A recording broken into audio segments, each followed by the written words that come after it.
Welcome to Pro Wrestling History Daily Top 5. I'm your host, the eclectic gentleman, Stephen Watts, and join me as I count down the top 5 moments for this day in pro wrestling history. But before we get started, don't forget to like, share, and subscribe. And without further ado, let's get our wrestling history on. Number 5, 1971.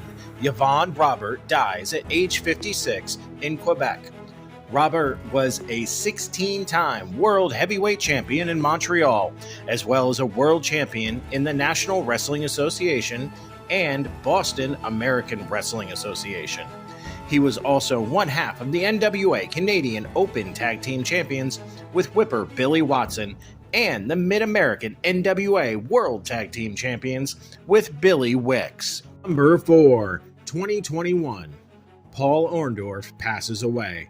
Nicknamed Mr. Wonderful, he was an American professional wrestler and college football player, best known for his appearances in the World Wrestling Federation and WCW. After 7 years working around the National Wrestling Alliance, Orndorff became a star in the 1980s WWF wrestling boom and featured with manager Bobby Heenan and champion Hulk Hogan extensively, including main events of the first WrestleMania and Survivor Series. Number 3, 1977. Brock Lesnar is born. A professional wrestler, mixed martial artist, amateur wrestler, and American football player.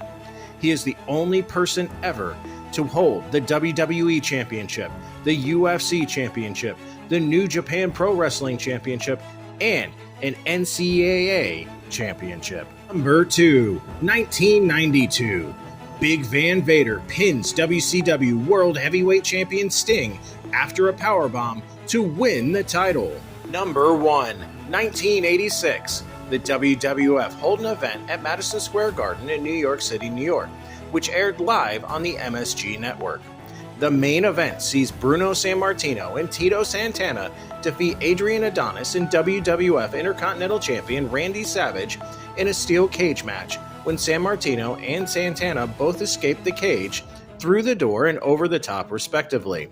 The bout would turn out to be Sammartino's final MSG appearance, having debuted in January 1960. And that's our list. Make sure to comment below what you feel was the number 1 moment for this day in pro wrestling history.